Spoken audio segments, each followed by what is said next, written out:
Bienvenue à toi, oui, toi qui cherches une pause hors du temps. Approche un peu, j'ai des histoires qui pourraient bien te troubler. Lors d'un arrêt du car reliant le Cat à Narbonne, le cadavre d'un certain Schmitt est découvert dans le marécage. Soudain, le chauffeur découvre qu'un autre voyageur, Pedro Ramirez, vient d'être assassiné d'un coup de poignard. L'arme, une lame de la Renaissance appartenant à un passager nommé Geoffrin, sème immédiatement le doute. Le commissaire Bardet mène l'enquête, tandis que François, un journaliste opiniâtre, refuse d'abandonner. Quel lien unit ce crime au cargo norvégien Stella Maris? L'assassin sera-t-il enfin démasqué? Mets tes écouteurs et abonne-toi pour découvrir la suite. Merci d'être passé et à bientôt pour de nouveaux mystères. Je vous dis au revoir et encore merci pour votre attention. À très bientôt pour de nouvelles découvertes.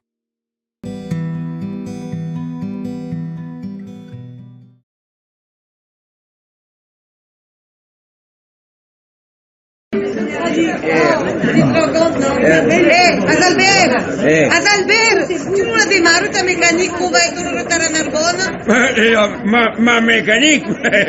Non, mais il y a des fois tu me navres, Titine. Ma mécanique, comme tu dis, c'est un autocar. Et alors, et le plus beau de la région encore. Un autocar.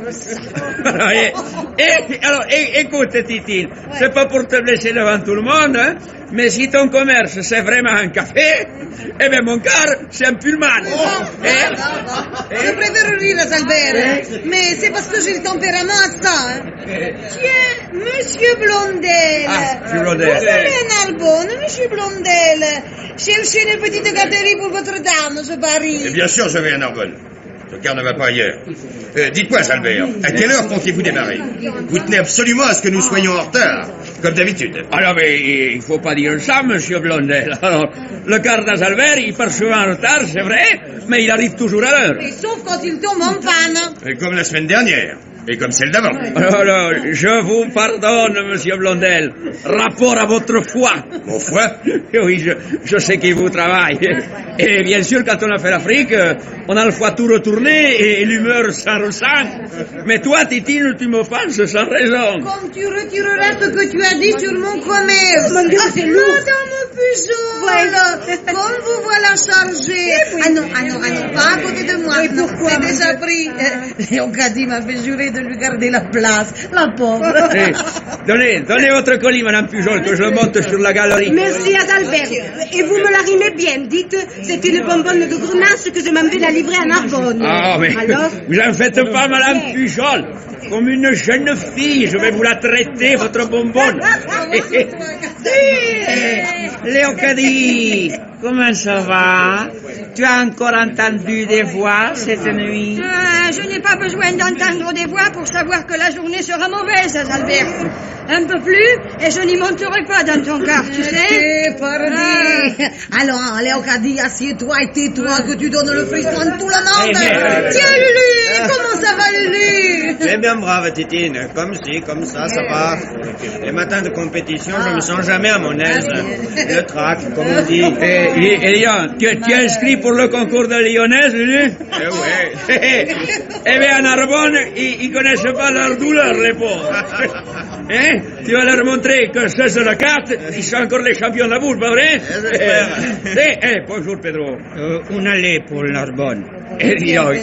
C'est pas pour dire, mais t'as pas l'air bien réveillé, Pedro. Hein? T'aurais peut-être envie de dormir aussi si tu étais veilleur de nuit comme moi. T'as raison, Pedro. On peut dire que tu es comme moi et que tu l'as pas belle, toi. Et comme ça, tu viens me voir jouer.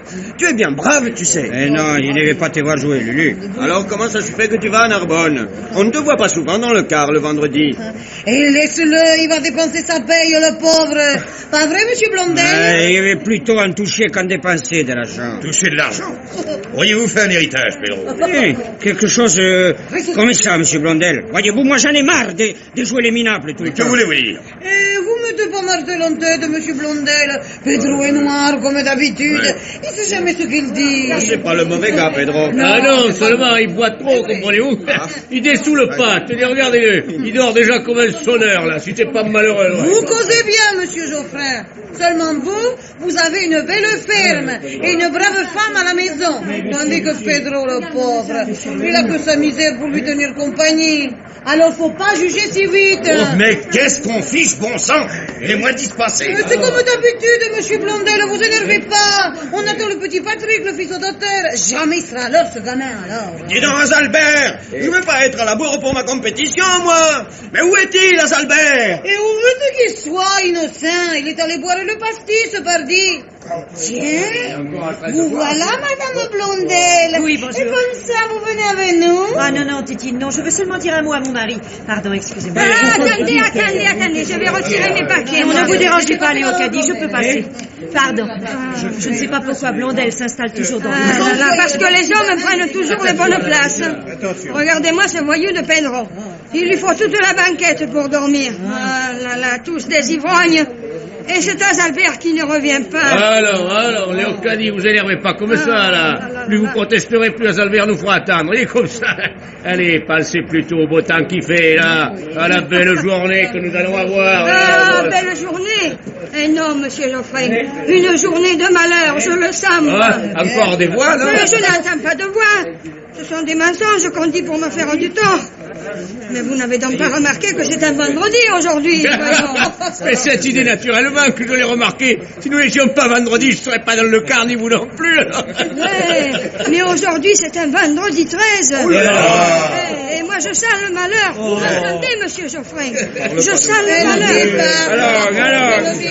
Alors, Léocadie, quand tu auras fini de faire peur à tout le monde, tu le diras et on pourra partir. Alors, tout le monde est prêt? Bon, vous avez attaché les ceintures. Et Madame Blondel? Ma femme est redescendue, Azalbert. On n'attend plus que vous. Hé, le petit Patrick, vous l'oubliez tous, le pauvre gamin. Ah oui, celui-là, il doit être encore à fouiner dans les marais avec les autres galopins. On le cueillera sur la route, au passage. Allez, on les marche.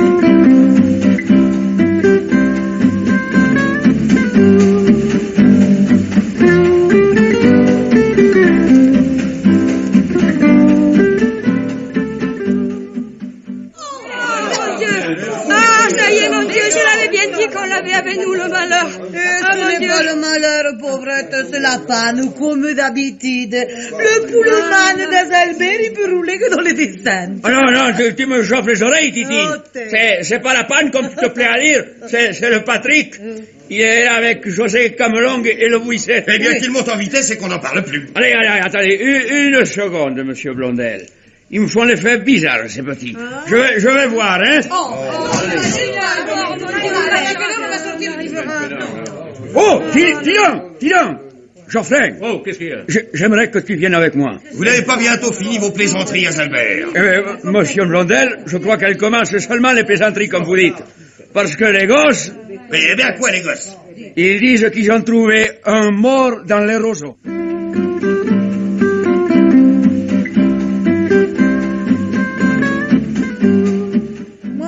Ça me coupe Braichom, un malheur pareil. Pas vrai, monsieur Geoffrin? Oui. Et ce pauvre mort à plat ventre, la figure dans la boue. Si on essayait de le sortir... Non, ne bouge pas, Titine, il faut attendre la police. Hein. S'il n'était pas tout à fait mort, le pauvre... Oh, tu me fais mal, Azalbert. Il est aussi mort que tu es vivant. Tu le vois pas? Pour le voir, comme tu dis, lui, il faudrait qu'on le retourne. C'est peut-être quelqu'un de chez nous? Si c'était quelqu'un de local, on saurait qui c'est, personne n'a disparu. Alors. N'empêche que c'est pas une position pour un chrétien.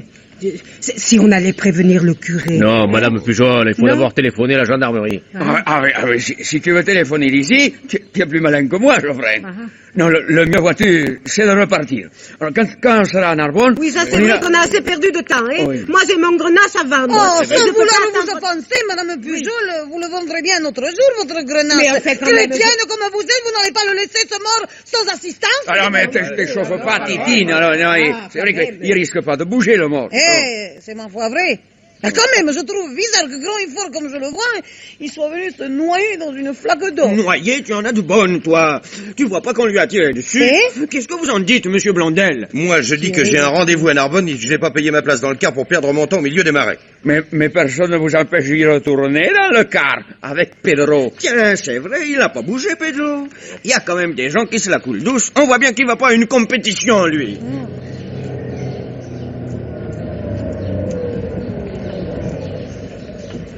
Eh, dites, vous êtes bien gentil avec votre car en travers de la route, mais moi j'aimerais passer. Oh ben, ça va, je m'en vais le déplacer, mon car. Ah bon, c'est vous le chauffeur, hein? Vous étiez en panne ou bien vous êtes en train de faire un pique-nique? Un pique-nique. Drôle de pique-nique, oui. Pour tout vous dire, les gosses, ils viennent de trouver un cadavre. Un cadavre? Un cadavre de quoi? Et d'homme, parli. Assassiné, le pauvre. Ah, où ça? Là, dans les roseaux, là. Ah, ouais. Eh ben, vous êtes des rigolos dans le pays. Qu'est-ce que vous allez faire? Je suis embêté parce que j'ai mes voyageurs, mon horaire à tenir, et avec ça, il faudrait encore aller prévenir les gendarmes, et puis rester près du corps. Alors, c'est le vrai casse-tête, ce truc-là. Ah, écoutez, je vous propose une chose. Partez, prévenez les gendarmes en route, moi je vais attendre près du cadavre. Dites-moi, de quoi vous mêlez-vous? On ne vous connaît pas, vous? Il a l'air de bien vous intéresser, ce cadavre. Des formations professionnelles. Je suis journaliste, tenez. Voilà ma carte de presse. Ouais. Je travaille pour Soir de France. Ah mais si vous êtes journaliste, moi j'ai confiance. Et d'ailleurs, je peux pas faire autrement. Bon. Allez, vous autres, remontez dans le car, il nous faut faire vite. On y va. Nous arrivons, moi. Ah là là, on vient tous y tenir dans ce maudit car. Mille regrets, Madame Pujol, mais ça c'est ma place. Mais dites-moi, je vous demande bien pardon. Oh mon Dieu, c'est le mal. Merci, Madame Pujol. Ouf. Oh, Léocadie, tu m'agaces. Avec ta mine d'enterrement. Ah, tu ne vas pas prétendre que je n'avais pas raison, Oui. hein? Je l'avais peut-être pas dit qu'il y aurait un malheur. Un malheur. C'est à force d'en parler qu'il arrive le malheur. Du tout. Alors, Adalbert, c'est pour aujourd'hui ou pour demain? Une minute. Oui, je mets la manivelle et on part. Et Pedro qui dort. Quand même, c'est pas juste. Mais qu'est-ce qui n'est pas juste, Lulu? Que nous soyons là à nous faire du souci et que le Pedro dorme comme un bienheureux. C'est vrai, c'est bizarre de même qu'il dorme comme ça. Oh, laissez-le donc tranquille. Et que je me gênerais de le réveiller, ce feignant. Pedro! Oh, Pedro! Vous le dites où? Azalbert! Geoffrin! Oh. Regardez! Hein? Sainte Mère de Dieu! Il est mort! Quoi? Il est mort! Un couteau planté entre les côtes! Qu'est-ce que tu racontes? Et un jour de compétition! Oh, attends ce soir pour pleurer, Lulu, va. Parce qu'ils ne font que commencer, les malheurs, je te le dis. Je vous avais dit qu'on ne voyage pas un vendredi 13 à veille. Oh, mais quand même. Ah.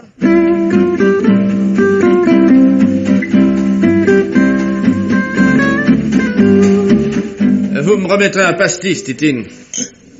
Oui, voilà. Oh, dites donc. Elles répondent pas souvent, les téléphonistes de l'E4. Mais faut pas vous énerver, monsieur François. Que voulez-vous, le 4? C'est pas Paris. C'est pas l'automatique. Ah, tout de même. Allô, mademoiselle, donnez-moi Gutenberg 50-80. En PCV. Mais oui, à Paris, naturellement. Priorité de presse. Non, je raccroche pas. Ah ben, il est fameux, votre pastis. Ah, Allô? Non. Moi, au fait, vous louez des chambres, Titine? le diable. Non, je ne quitte pas. Allô? Ah, pardon. Hein. Oui. Allô. Soir de France, ici François. Oui, passez-moi les sténos. Allô? Les sténos? Ici François. Ah, bonjour François. Il fait beau dans le midi? Oui, bonjour ma choute. Oh non, il fait un temps du tonnerre de Dieu. Et écoute-moi, je ne rentre pas à Paris. Oh, je te préviens que le patron est de mauvais poil. Mais j'ai de quoi le mettre de bonne humeur. Je suis sur un coup fumant, tiens-toi bien. Un double meurtre. Oula, rien que ça? Oui. Je vais te dicter l'essentiel pour un flash, hein? Et ce soir, je te rappellerai pour la suite. Tac. Bon. Alors avant tout, tu vas faire une note de frais pour le patron, mauvais poil ou pas, hein? Il faut qu'il m'envoie du fric. Je suis à l'hôtel de l'E4. Le 4? Oui, l'E4. L-E-U-C-A-T-E. Mais quel hôtel?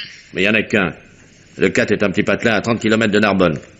Vu? Bon, alors je commence. Bon, j'écoute. Ce matin à 10h, 2 cadavres ont été découverts par les passagers du car qui se rend tous les vendredis de l'E4 à Narbonne.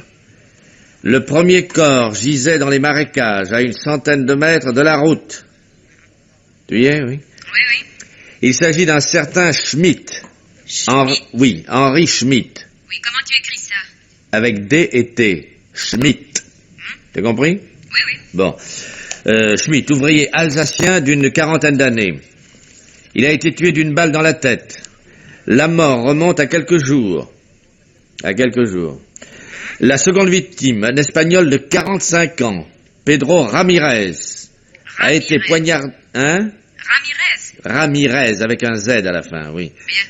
A été poignardé dans le car même entre Leucate et Narbonne. Eh ben dis donc, t'es assuré tout risque. Oui, Le coin a l'air malsain. t'en fais pas pour moi, ma poulette. Hein? Bon, alors tu y es? Oui.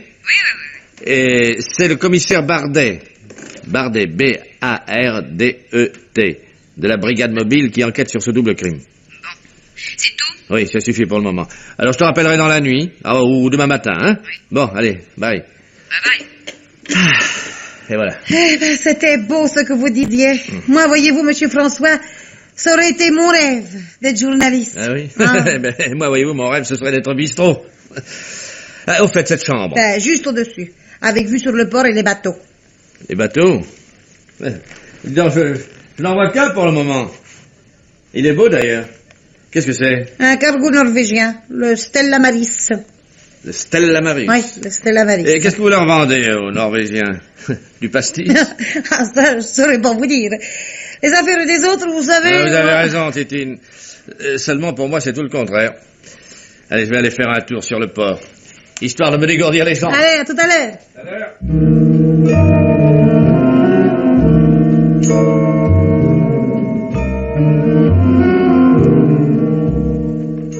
Hansen, Oui, commandant. prévenez les hommes qu'il n'y a pas de permission ce soir pour aller à terre. Je veux qu'on brique le pont et qu'on se tienne prêt à appareiller. Bien, commandant. D'ailleurs, D'ailleurs, qu'est-ce que les hommes y réfèrent à Leucate?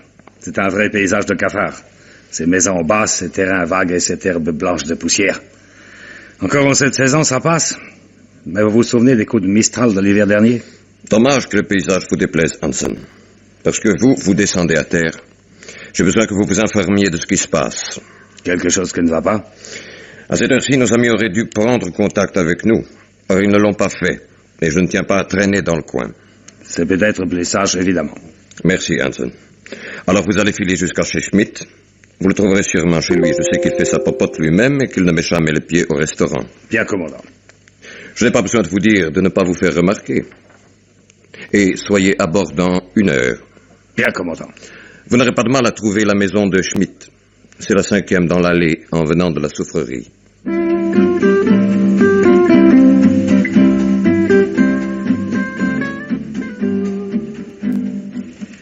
Monsieur Baudouin? Eh ben, si on veut. Ah, c'est le directeur de la souffrerie qui m'a donné votre nom et votre adresse. Je suis... Eh ben, je le sais bien que vous êtes.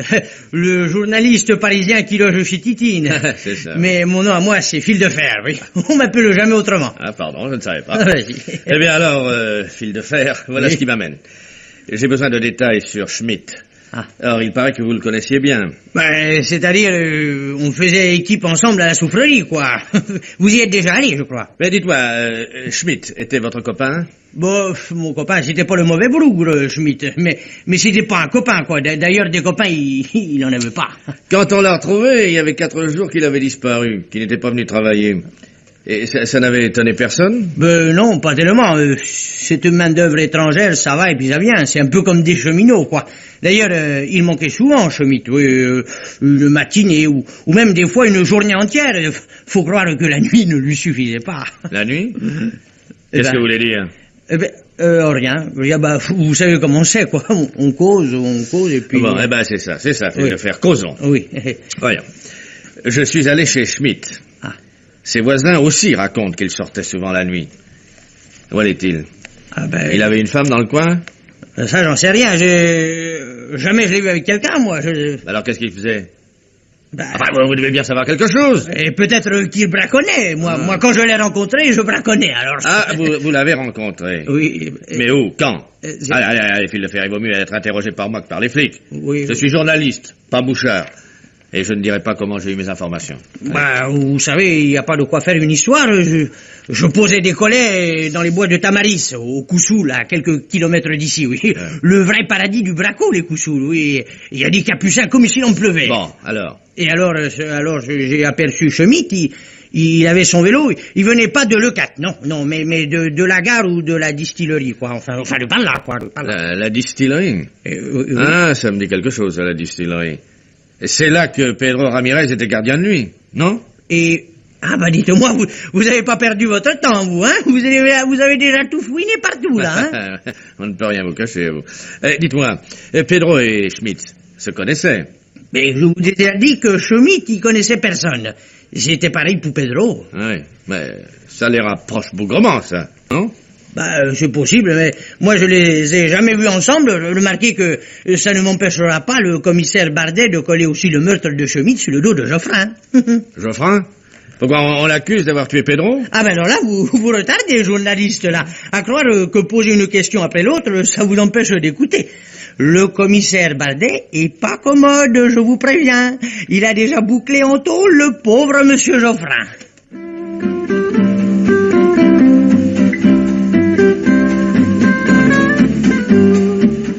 Commissaire Bardet? Ouais. Je voudrais vous parler, monsieur le commissaire. À quel sujet? Les crimes de Leucate. Les crimes de Leucate, et qu'est-ce que vous êtes, témoin? Non, monsieur le commissaire, journaliste.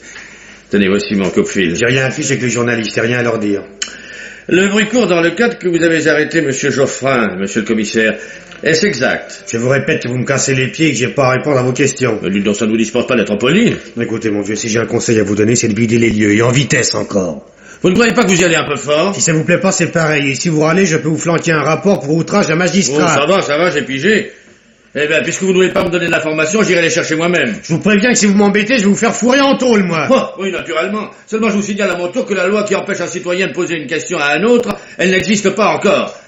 Bonsoir, monsieur le commissaire.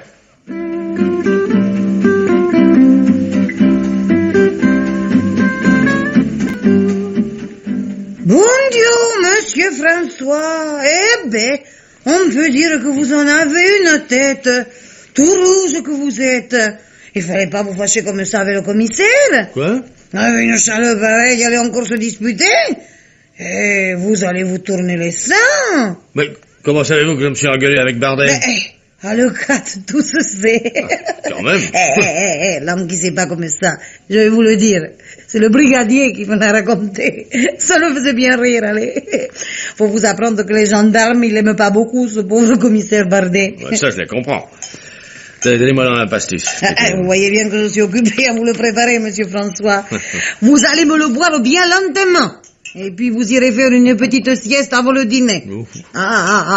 C'est qu'il faut pas que vous tombiez malade. Je n'ai pas le temps de faire la sieste. Non, j'ai des renseignements à trouver pour mon journal. Des renseignements? Quels renseignements?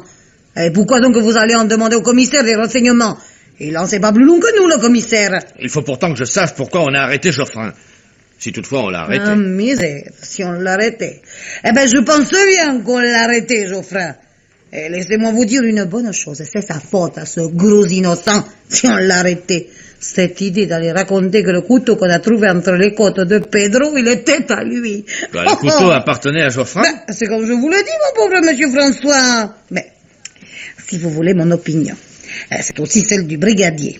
Geoffrin, il est pas coupable. C'est un bon gros, Geoffrin. Il ferait pas de mal à une mouche. Parole. Écoutez, Titine, vous allez me rendre un service. Ça se refuse pas, surtout à vous. Ouais, merci, Titine. Vous voyez, je pense que le commissaire Bardet ne va pas rester toute la nuit à Leucate. Sûrement pas, il demeure à Narbonne. Bien. La loi n'interdit pas que les journalistes questionnent les prévenus. Alors vous allez demander à votre ami le brigadier qu'il m'arrange une petite conversation avec Geoffrin. Malin.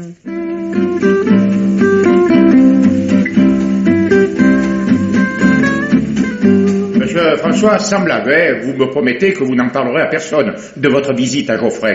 Parce que vous comprenez, c'est pas régulier ce que je fais. Ah, pas régulier du tout, hein. Ne vous inquiétez pas, brigadier. Moi, je suis régulier. Au fait, comment va-t-il, Geoffrin? Il s'énerve et il m'énerve. Tout le temps à rouspéter. C'est vrai, je lui apporte les meilleurs poissons de ma bouillabaisse et il veut pas y toucher. Je lui donne la cellule la plus fraîche, la plus agréable, et même pas un mot de remerciement. Comme si tout ce qui lui arrive, c'était pas de sa faute, ce malheureux-là. Il faut être juste. Si ce n'est pas lui qui a tué Pedro, il n'a pas de chance. Il n'a pas de chance. Vous me faites rire. Et personne ne lui demandait de venir raconter qu'il était à lui, le couteau. Enfin, puisque vous voulez lui parler, hein.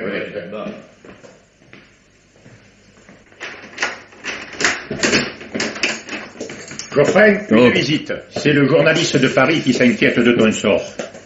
Je suis bien content de voir un journaliste. Parce que j'en ai des choses à raconter, hein. Des choses que vous pourrez mettre dans votre journal. Figurez-vous que le poignard qui a tué Pedro, eh ben, il m'appartient. Oui, ça, je commence à le savoir. Vous l'avez dit à beaucoup de monde, à trop de monde, puisque ça vous a conduit ici. Oh, j'ai préféré prendre les devants, comme on dit. Et d'ailleurs, si ce poignard m'appartient, il y a longtemps qu'il avait disparu de chez moi. Vous prétendez qu'on vous l'a volé? Ah, il faudrait pouvoir le prouver. Mais ma femme le sait, les domestiques aussi. J'ai fait assez d'histoire quand il a disparu. C'est une lame de la Renaissance italienne, damasquinée. Une pièce de musée, quoi. Mais pourquoi n'avez-vous pas prévenu la police quand vous êtes aperçu de la disparition de cette arme? Ouf. Dans le 4, on a l'habitude de régler ses comptes soi-même. Alors réglez-les. Qui vous a volé ce poignard? N'importe qui. Ouais, la confiance règne dans le coin. Ah non, c'est pas ce que je voulais dire. Ben alors expliquez-vous clairement. Le 4, c'est un village, vous savez. On ferme jamais sa porte, sauf la nuit. Mon poignard était accroché à la panoplie dans le vestibule. N'importe qui a pu entrer chez moi et le décrocher. Ouais, je vois. Dites-moi, monsieur Geoffrin, qui donc, selon vous, avait intérêt à tuer Pedro? Ah, pas moi, en tout cas. Je le connaissais même pas, pour ainsi dire. Et Schmitt, vous le connaissiez? Oh, pas davantage. Je crois bien que je lui avais jamais adressé la parole. Non, voyez-vous, leur coupable, il faudra qu'ils aillent le chercher ailleurs. Hein. Ouais. Et une petite question de détail, monsieur Geoffrin. Oui. Où étiez-vous placé dans le car? À côté d'Azalbert, le chauffeur. Et Pedro était couché sur la banquette arrière. Oui, ça n'est pas mauvais pour vous. À condition toutefois que vous puissiez trouver des témoins qui affirment que vous n'avez pas bougé. Bah, tout le monde a bougé, voyons. Quand on s'est arrêté sur la route et que les gosses ont dit qu'il y avait trouvé un corps dans le marais, il y a eu une confusion terrible. Et à ce moment-là, vous n'avez rien remarqué de spécial? Ah non, rien du tout, non. Dites-moi, Geoffrin, vous n'avez pas l'air de vous rendre compte du danger que vous courez. Mais je vous répète que j'ai aucune raison de tuer Schmitt, moi, et pas davantage de poignarder Pedro. Quel danger voulez-vous que je cours, alors? Écoutez-moi bien. Vous n'avez rien vu. Vous n'avez rien entendu. Vous ne trouvez pas que c'est trop beau? Ben oui, mais c'est comme ça, je vous dis. Ouais, si on veut. Au fait, vous saviez que Schmitt avait l'habitude de courir la campagne la nuit? Si courir la nuit, c'était sans doute pour braconner, et comme Pedro. Ah. Parce que Pedro braconnait. Oui, il nous a vendu plus d'un lièvre. Hein. Oui. C'est tout ce que vous auriez à me dire. C'est tout. Eh bien, c'est parfait.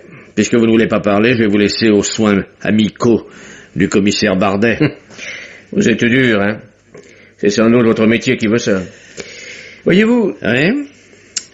Il y a des choses que... Allez, des choses dont on n'a pas envie de parler, parce qu'on a peur. C'est vite arrivé un coup de couteau, vous savez. Mais une vie en tôle, c'est long. Pedro, il avait peut-être remarqué le manège du bateau. Quel bateau? Ça, c'est une histoire que j'ai racontée qu'à ma femme. Une nuit que je pêchais au large des Coussouls, j'ai vu un cargo. Il était en panne à 1200 brasses de la côte. Eh ben, qu'est-ce qu'il y a de bizarre là-dedans? Et si vous étiez du pays, vous sauriez que c'est pas un mouillage habituel. Mais ce qu'il y avait de bizarre, c'était la baleinière.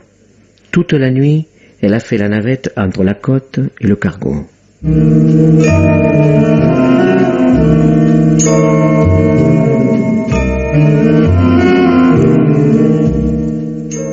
C'est à cette heure-ci que vous rentrez, Hansen. Et vous pensez que je vais prendre ça avec le sourire? Commandant. Je vous ai chargé d'une mission. Je vous ai donné un délai d'1 heure pour accomplir cette mission. Et voilà plus de 4 heures que je vous attends. Alors ne cherchez pas d'excuses. Ah, messieurs, vous n'en avez pas. Autant, commandant. Assez sur ce sujet. Vous avez pris contact avec Schmitt? Il m'aurait fallu une table tournante, commandant. Que voulez-vous dire? Tout simplement que Schmitt a été descendu d'une balle dans la tête. Il y a de cela 4 jours. On a retrouvé son cadavre ce matin. Alors je vous prie de croire que les flics et la population sont un peu sur les dents à Leucate. C'est bien simple et j'ai failli me faire arrêter. C'est malin. Je vous avais pourtant recommandé de ne pas vous faire remarquer. Commode, oui. Quand je suis arrivé à 20 mètres de la maison de Schmitt, un flic qui était en faction dans les buissons est sorti et m'a demandé mes papiers. Que voulez-vous que je fasse? Que je prenne mes jambes à mon cou? Je lui ai présenté mon passeport et ma permission. Et j'ai répondu poliment à ses questions. Quelles questions vous a-t-il posées? Rien d'inquiétant, c'est que je faisais là, pourquoi je me promenais au lieu d'aller me saouler au bistrot comme font généralement les marins. C'est tout? Pour la question, c'est tout. Mais pour les empêtements, nous ne sommes pas au bout du compte. Il y a eu un autre meurtre à Leucate. Pedro Ramirez a été poignardé ce matin. Je n'aime pas ça. Vous connaissez notre trajet habituel, Hansen? Eh bien, allez dans la chambre des cartes et préparez notre route. Mais le chargement? Le chargement attendra. Je téléphonerai de la prochaine escale. Mais pour ce voyage-ci, je ne veux pas de chargement à mon bord. De plus, je préfère lever l'ancre le plus tôt possible, afin d'éviter les discussions. Oui, commandant. Allez, faites chauffer les machines. Nous apparions à minuit.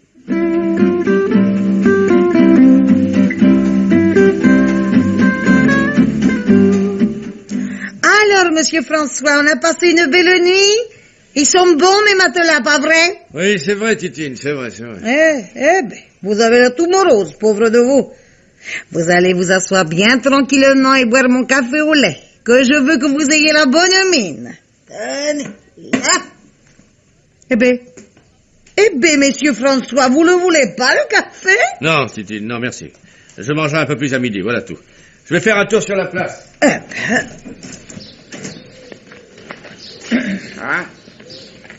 Hey, tiens là! Oh, qu'elle est belle! Ouais. Oh là là, elle a gagné. Ça se mesure. Elle a gagné cette boule, et toi tu me fais rire. Et qu'est-ce que vous en pensez, monsieur François? Ah, moi je ne sais pas, mais... Oui, il me semble qu'elle a gagné. C'est pas votre avis, Albert? Eh bien, moi aussi, il me semble. Il vous semble. Et s'il vous semble, c'est que vous n'avez pas les yeux en face des trous. Eh bien, ne te fâche pas, Lulu, il n'y a qu'à mesurer. C'est bien simple. Mesurez, vous me faites mal au cœur. Tous autant que vous êtes. Et puis si vous voulez mesurer, eh bien faites-le.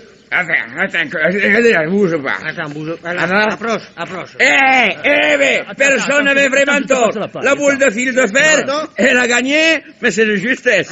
C'est ce foutu gravier qui m'avait dévié. Ben, en tout cas, moi j'ai gagné et tu payes le pastis. Ouais, je le paie, le pastis, je le paie. Mais c'est parce que je suis beau joueur. Moi. Allez, Lulu, un accident, ça arrive à tous les champions. Mais Fil de Fer a raison, allons boire un coup, pour oublier. Hein? Ça va pas comme vous voulez, monsieur François. Bah, ça ira mieux, quand je saurai qui a planté le couteau de Geoffrin entre les côtes de Pedro. Hein? C'est vrai que c'est un problème quand on y réfléchit. Hein? Oui. Mais, dites-moi, monsieur François, il y a une chose qui m'intrigue, moi. Pourquoi donc Pedro est-il venu prendre mon car au village? Je ne comprends pas.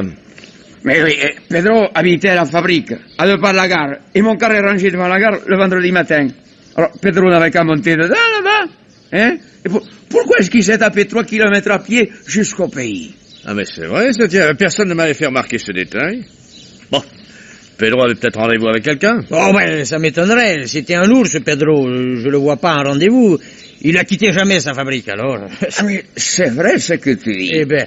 Et pourtant, il n'avait pas toujours été gardien de nuit. Quand il est arrivé à Leucate, il a travaillé un temps chez Blondel. Blondel? Qui c'est? Ah oui, c'est ce gros type blanc qui se trouvait dans le car le jour du crime. Ah oui, c'est celui qui avait peur que je fasse les poches de Schmitt. Ouais, tout juste. C'est un colon qui a quitté l'Afrique et qui est venu s'établir à Leucate. Marié? Oui, à une belle femme encore, hein. Blonde et rose et ronde de partout.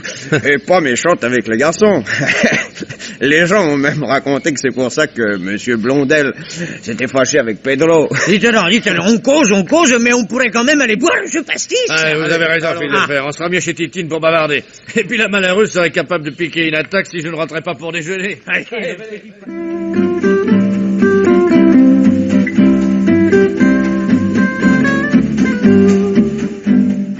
Eh bien, monsieur François, vous crachez pas sur la dorade, vous? Il est comme ça, votre déjeuner. Alors, vous allez me perdre cette mine triste, pas vrai?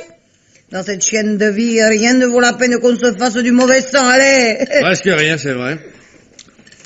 Pourtant, dites-moi, Titine. Oui? Vous savez pourquoi le Stella Maris est parti? Eh, Dieu non, que je ne sais pas. Il ne fait pas la demeure, vous savez. Oui, bien sûr. Et je vois qu'il vous tenait à cœur, ce bateau. Mais croyez-moi... Bonjour, Locadie. Et pourquoi donc tu cours si vite? C'est le Mistral qui te pousse. Ah, le Mistral, je voudrais bien que ce soit le Mistral. Parce qu'il ne me fait pas peur, le Mistral. Tandis que les douaniers... Et voilà, je le savais que tout tournerait mal, Locadie. Ça te suffisait pas d'écouter les voix. Il faut que tu fasses de la contrebande, pauvre de nous. Oh, tais-toi un peu que tu me casses les oreilles, Titine. Et toi donc? C'est au journaliste de Paris que je veux parler, pas à toi. Ah, bon. Eh bien, alors, je vous écoute. Ah, au fait, c'est bien vous qui aviez prédit les malheurs d'hier. C'est moi, et je ne m'étais pas trompé. Jamais je ne me trompe. Hier, je sentais la mort qui tournait au-dessus de nous. Oh, et aujourd'hui? Et aujourd'hui, ce sont les douaniers. Ils tournent eux aussi? Je ne songe pas à rire, moi. Ils arrivent, ils sont décidés à me prendre. Ils m'envolent, vous comprenez? Et pourtant, ce n'est pas moi qui fais du trafic d'armes à la métairie des Coussoul. Je vous jure que ce n'est pas moi. Tu parles trop, Léocadie. Un de ces jours, tu iras trop loin et ça te portera pas chance. Madame Blondel, eh ben, pour une surprise, c'est une surprise. Ah, c'est vrai que je ne sors pas souvent. Ça. Vous pouvez me donner un café? Mais tout de suite, Madame Blondel, tout de suite. Ouais, mais je me sauve, hein. Il ne faut pas qu'il me rattrape. Je lui fais peur. Non, ce n'est pas vous, pauvrette. Elle s'est mise dans la tête qu'elle était poursuivie par les douaniers. Au sujet d'un trafic d'armes qui se ferait au Coussoul. Au Coussoul? Oui. Oh, bah ça c'est amusant. Mais dites-moi, c'est vous le fameux journaliste de Paris? Oui. Et vous, la fameuse Madame Blondel? Oh, merci beaucoup, Titi. Et pourquoi fameuse? Tout le monde m'avait parlé de votre beauté. Permettez-moi de vous dire que les gens d'ici sont en dessous de la vérité. Ah, vraiment? Vous me trouvez jolie. Pourtant, on s'abîme tellement dans ce climat. Je crois que c'est surtout l'ennui qui vous tue. Oh là là. L'ennui et la solitude. La solitude? Vous avez des amis, un mari. Vous savez, un mari. Enfin, merci pour le café, Titine. Il était sensationnel. Et maintenant, il faut que je me sauve. Des ordres à donner chez moi, vous comprenez? Au revoir, monsieur. À bientôt, Madame Blondel. Franchement, elle est pas mal roulée, cette fille. Pas mal roulée. C'est vite dit. Si. Pas mal roulée. Oui. Au fait, Titine, cette histoire de la métairie des Coussoul, qu'est-ce que vous en pensez? Rien de rien. Oui, je vois. Et où est-ce que ça se trouve? Oui, parce que j'ai vaguement l'intention d'aller y faire un tour cette nuit. Ah, n'allez pas là-bas, monsieur François. Alors, Titine. Non. Alors, ne vous affolez pas comme ça. Pour un peu, vous me donneriez envie d'y aller tout de suite. Non. Non? Non. Vous avez raison. J'attendrai la nuit.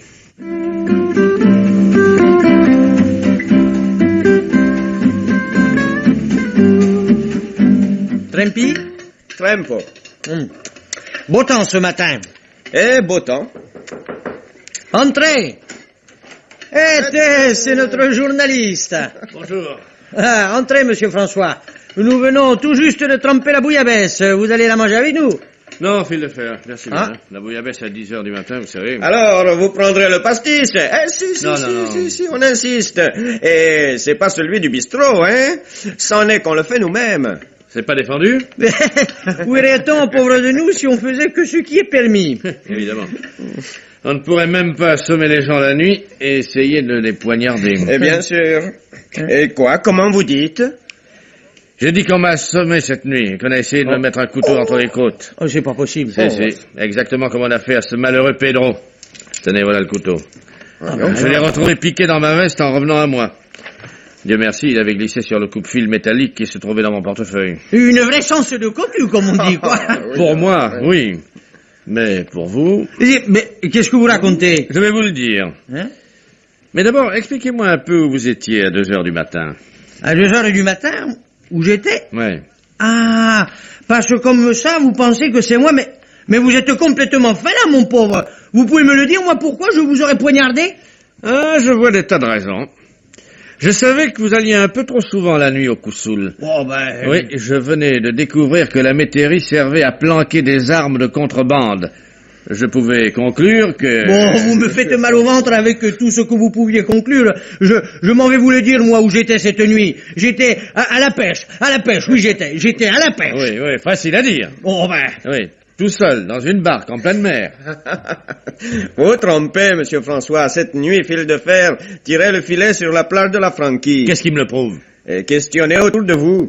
Tout le monde vous dira pareil. Une bonne vingtaine, on était. Sûr? Mais sûr. Nous sommes revenus ce matin par les falaises. Nos femmes sont parties vendre le poisson et nous, on a fait couler la bouillabaisse et on va dormir, qu'on l'a bien gagné. Oui. Eh bien, dans ce cas, je crois que je vous dois des excuses. Bon, mais oui. C'est oublié, monsieur François. Je le comprends bien que vous soyez en pétard après un coup pareil. Merci, fil de fer, merci. Et bonne sieste. Oui, merci. Je vais aller chercher mon assassin ailleurs. Et bonne chasse, monsieur François. Oui. Ah, Un renseignement Oui. avant de filer. La métairie des Coussoul, vous pouvez me dire à qui elle appartient? Ben, attendez donc, c'était un bien des Geoffrins dans le temps. Des Geoffrins. Les Oui. Geoffrins. Oui, seulement je pourrais pas vous le jurer, mais je crois qu'ils l'ont vendu l'année passée, oui. Oui, au Blondel. Oui, au Blondel.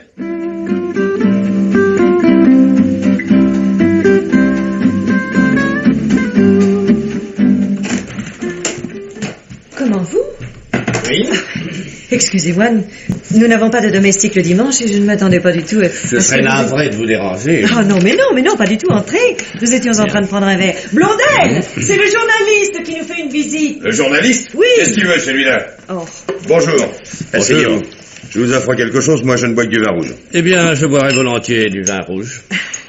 Merci. Tenez, voilà. Merci. Vous savez que je meurs de curiosité. Je m'ennuie toujours tellement. Racontez-moi où vous en êtes dans l'enquête. Eh bien, c'est un peu pour ça que je suis ici. Ah oui? Mais d'abord une question, si vous le permettez. On m'a affirmé que la métairie de Coussoul vous appartenait. Est-ce exact? Oui. Mais qu'est-ce qu'elle vient faire là-dedans? J'y suis allé cette nuit. Et c'est là que j'ai compris toute l'histoire. Au Coussoul.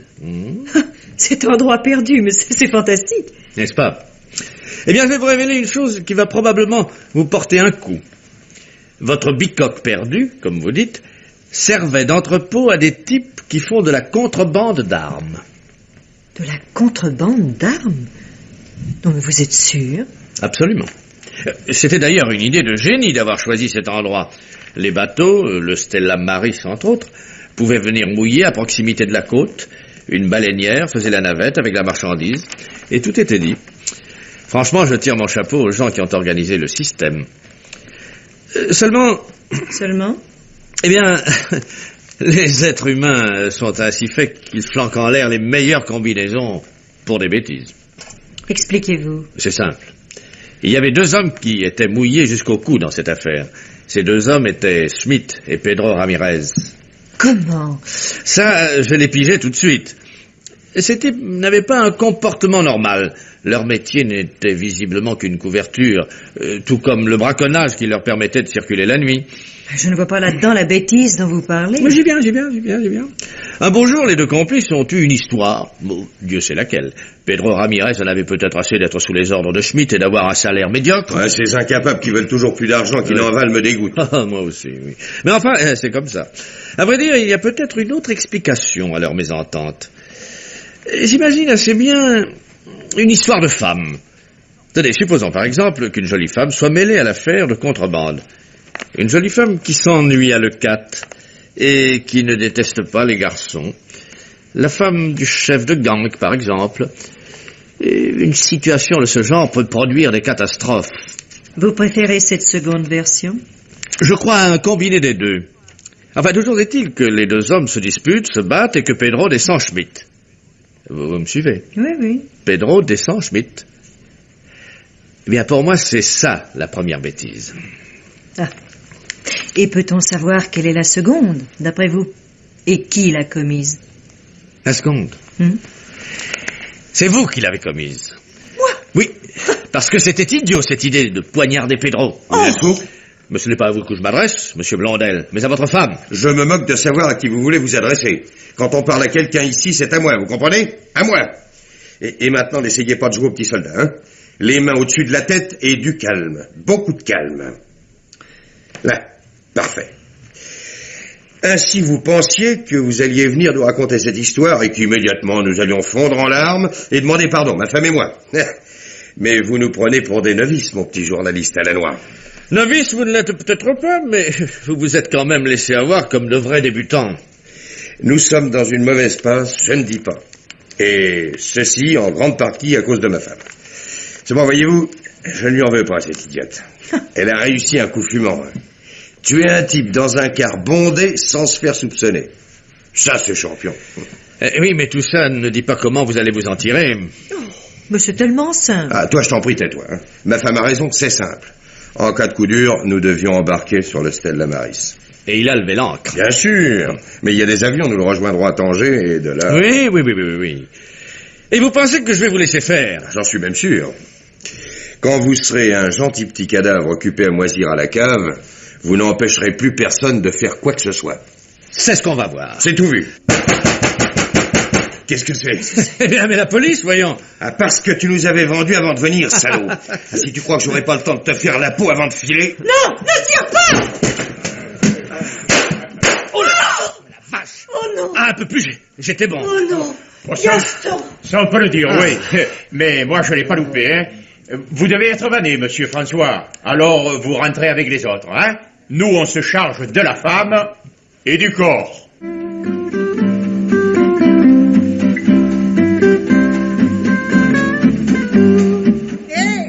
Albert, tu le fais démarrer ton autocar. Ah mais tu m'embêtes, Titine. On attend encore du monde. Il y a Madame Pujol qu'elle n'est pas encore là. Et puis le petit Patrick, le fils au docteur. Il m'embête, moi, le fils au docteur. Mais c'est quand même pas pour lui que je vais manquer ma compétition. Parce que maintenant, vous en avez toutes les semaines des compétitions. C'est bien, ça. Il ne nous reste plus qu'à espérer que vous serez meilleur que vendredi passé. Vendredi passé, vous en avez de bonnes, vous, Madame Pujol. Je voudrais vous y voir, vous, occupé à tirer la boule dans le recueillement, quand on vient de découvrir 2 meurtres. Ah, 2 meurtres. Plus jamais je ne mettrai le pied dans votre cas sans penser que je m'assieds à la place d'un mort. Mais il est hanté, votre car, Albert. Il sent le cimetière. Alors, Léocadie, ma bonne, alors. T'en fais pas, Albert, démarre seulement. Elle est fada, Léocadie. Et puis, veux-tu que je te dise une bonne chose? Schmitt, Pedro, les Blondel, tout ça, c'était des étrangers au pays. Et maintenant, ils sont plus là. On est entre nous, comme des frères. Alors, qu'est-ce que tu veux qu'il nous arrive?